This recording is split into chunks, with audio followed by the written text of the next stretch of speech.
कैसा गया आपका पेपर? हाँ, पेपर एकदम अच्छा गया हुआ है और जैसा लगता है कि पुराने ही पेपर के पैटर्न पे था जी।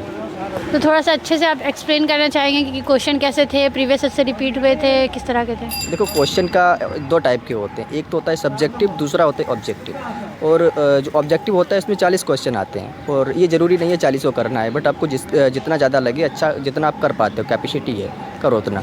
और अगर आप 40 नंबर जो 40 आते हैं क्वेश्चन ऑब्जेक्टिव वाले पे ज़्यादा ध्यान दोगे तो सब्जेक्टिव वाले फेल हो जाओगे, ठीक है। तो ज़्यादातर ध्यान आपको सब्जेक्टिव वाले में देना है, क्योंकि मेरिट वहीं से बनना है। तो और सब्जेक्टिव वाले कैसे देना है, ऐसे नहीं देना है। सबसे पहले उसके लिए आंसर राइटिंग सबसे ज़्यादा मजबूती पहलू होता है। अगर आपकी आंसर राइटिंग नहीं है, चीज़ों को एक टाइम मैनेजमेंट में नहीं कर पा रहे हैं, तो बहुत मुश्किल पड़ जाती है कि उसको करना।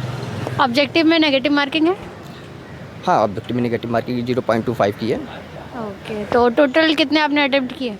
देखो, मेरा क्या था सीन कि PYQ थे बहुत ज़्यादा, तो मैंने PYQ कायदे से देखा था। और PYQ को देखने का केवल ये मकसद नहीं है कि जैसे कोई PYQ आया, उसमें 4 विकल्प होते हैं, तो एक देख लिया मतलब ख़त्म हो गया तो काम ख़त्म, ऐसा नहीं, चारों को अध्ययन करना पड़ेगा। आखिर 3 विकल्प क्यों दिए हुए हैं, what are the main reason that behind, तो उनको पकड़ना पड़ेगा कायदे से।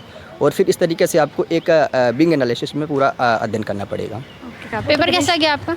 हाँ, पेपर अच्छा था, इजी टू मॉडरेट कह सकते हैं, बट MCQs काफ़ी इजी थे एंड फैक्चुअल काफ़ी पूछा गया था। और ऐसे बहुत ही नॉर्मल से क्वेश्चन थे, लाइक एक EVM पे क्वेश्चन था जो कि बहुत ही जनरल क्वेश्चन है कि फर्स्ट टाइम किस स्टेट में यूज़ किया गया था, तो केरला उसका आंसर था। बहुत ही मतलब ऐसे ईजी कह सकते हैं कि बहुत ही ईजी आंसर था। ओके, और ऐसे भी काफ़ी इजी आंसर था। कुछ ऐसे फैक्चुअल थे जो बहुत ही लाइक उसके डेट्स बहुत ज़्यादा इंपॉर्टेंट थी, लाइक 5 to 10 क्वेश्चन ऐसे रहे होंगे अप्रॉक्सीमेटली, जिसमें डेट्स पूछी गई थी। सब्जेक्टिव में कुछ क्वेश्चन बता सकती हैं किस तरह के थे? जी, सब्जेक्टिव काफ़ी इजी था। आई थिंक जो राइटिंग मैनर है उसको काफ़ी जो है मैनेज करके अगर आप लिखते तो बहुत अच्छा लिख सकते थे। एक तो बहुत अच्छा क्वेश्चन उन्होंने पुटअप किया था कि मीडिया जो है वो लोकतंत्र का चौथा स्तंभ है, कैसे उसको डिस्क्राइब कर सकते हैं, अपने विचार व्यक्त कर सकते थे उस पर। और दूसरा ये था कि आपकी पसंदीदा एंकर, जो कि काफ़ी सालों से ये पूछा जा रहा है एटलीस्ट, और आज भी पूछा गया था, तो ये क्वेश्चन भी काफ़ी अच्छा था। और एक था कि न्यूज़ रीडिंग कैसे प्रभावित हो रहा है इस टाइम पे, प्रेजेंट टाइम पे। तो आप अप्रॉक्सीमेटली आप ये कह सकते थे, मतलब कि एक अपने आंसर फ्रेम कर सकते थे कि जो अभी प्रेजेंट टाइम में जो हमारे यूट्यूब चैनल्स हो गए या फिर बेसिकली जो TV चैनल्स हो गए, वो काफ़ी मतलब न्यूज़ रीडिंग का प्लेस ले रहे हैं, उसको रिप्लेस कर रहे हैं, तो ये कह सकते थे। और उसको मतलब अच्छे से फ्रेम कर सकते थे। मैंने ऐसे ही किया एटलीस्ट। मतलब टाइम लिमिट्स जो थी वो आपके हिसाब से कम थी या सही था?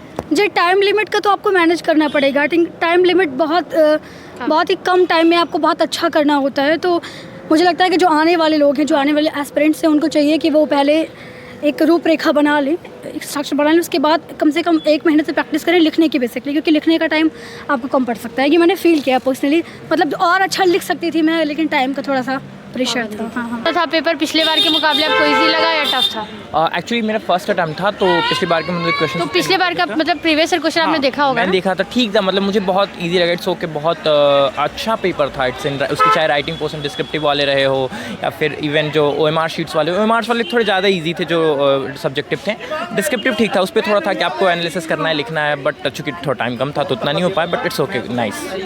टोटल क्वेश्चन कितना था और आपने अटेम्प्ट कैसा किया? टोटल डिस्क्रिप्टिव में 8 क्वेश्चन थे, बट अटेम्प्ट 6 करने थे और मैंने 6 किए। 3 साढ़े 3 क्वेश्चन अच्छे से किए हैं, बाकी उतने अच्छे से नहीं हो पाए, तो बट फिर भी सेटिस्फेक्शन है कि ठीक है, मैंने अपना फुल दिया है, बेस्ट दिया है। किस तरह के क्वेश्चन थे, थोड़ा बता सकते हैं? अपने न्यूज़ जो आपके फेवरेट न्यूज़ एंकर है उनके ऊपर लिखना था, सरकारी और प्राइवेट न्यूज़ चैनलों की भाषा का अंतर लिखना था, एक न्यूज़ डिबेट के बारे, मतलब न्यूज़ प्रोग्राम के बारे में लिखना था, interview based news TV programmes जो होते हैं उनके बारे में लिखना था, इंडिया में TV के हिस्ट्री के बारे में था, और बहुत सारे 6-8 क्वेश्चन थे, मुझे याद तो नहीं आ रहे सारे, बट हाँ अच्छे क्वेश्चन थे। मतलब it's easy and nice paper. मेरा पेपर बहुत ठीक गया है। PG diploma in TV journalism Hindi का पेपर था, और इसमें 40 मार्क्स के ऑब्जेक्टिव आते हैं और 60 मार्क्स का सब्जेक्टिव पोर्शन आता है, और मैंने सभी अटेम्प्ट किया है। तो टोटल क्वेश्चन कितने थे और आपने कितना अटेम्प्ट किया? टोटल 100 का आता है ओवरऑल, जैसा कि भाई ने बताया, अभी 40 MCQs होते हैं और 60 रिटन के लिए आता है। तो अटेम्प्ट तो हम लोगों ने सब किया है, बट मेरा मानना है जनरल सर कि थोड़ा सा टाइम का अभाव हुआ है रिटन के लिए, बाकी MCQs बेस्ट था। मतलब टाइम की कमी थोड़ी लगी? थोड़ा सा है। आप बताना चाहेंगे पेपर का लेवल कैसा था? पिछले बार के मुकाबले इजी था, टफ था? प्रीवियस तो देखा होगा आपने। देखो, अगर किसी ने 5 ईयर के पुराने जो PYQ हैं ढंग से अगर प्रॉपर्ली उनको ढंग से किया हुआ है तो उससे कोई भी पेपर बाहर नहीं था। वही पुराने सवाल पूछे जाते हैं, जैसे रेमंड मैग्सेसे अवार्ड कब मिला था, वही वेब पत्रकारिता क्या है, यही सारी चीज़ें पूछी जाती है। अगर ढंग से 5 ईयर का कर लिया होता तो कोई भी क्वेश्चन नहीं छूटता। बट ये ज़रूर ध्यान रखना है कि हमको एक माइंड का और आंसर राइटिंग का बैलेंस बनाए रखना है, क्योंकि अगर आपने बैलेंस नहीं बनाया तो समस्याएँ उत्पन्न होगी।